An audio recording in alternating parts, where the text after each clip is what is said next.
Sa loob po ng 3 dekada, itong naging evangelistic platform na naghatid ng salita ng Diyos. Iwang po ang Oras ng Himala, ang 33rd anniversary po nito. Maaari niyo po bang ibahagi sa ating pong mga manonood ang ano po itong Oras ng Himala at ano po ang layunin po nito, Dr. Rachel? Hotline na available po ito 24 hours para i-accommodate po ang bawat isa at ang numbers po natin ay nasa screens, and you can also visit our website at www.jioswm.org or message our social media accounts po at JIOSWM Official.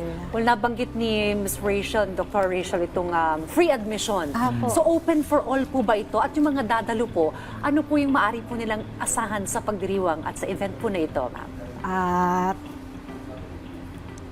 maaari po nilang kanilang ang nais lamang po na iparating sa lahat na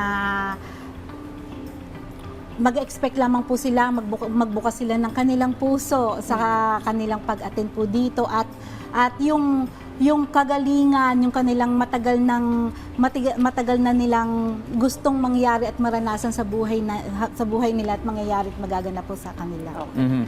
Okay, maaari niyo po bang ipaliwanag yung theme ngayon na Christ, Power in Action? Ano pong ibig sabihin nito?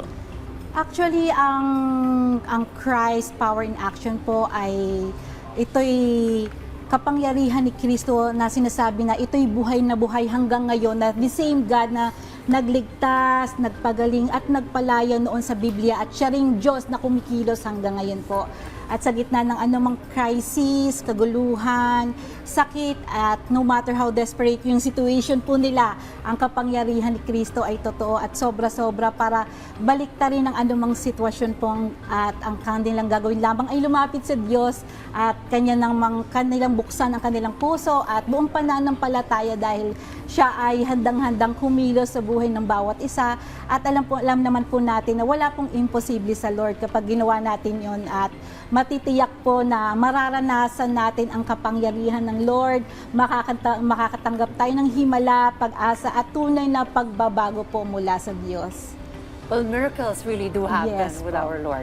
Dun po sa mga pupunta po dito, can you tell us more, Dr. Rachel, yung kanila pong ma-experience in this anniversary celebration? Ang kanila pong ma-experience po sa event na ito ay libre po at bukas na bukas sa lahat ng tao, anuman po ang ating edad.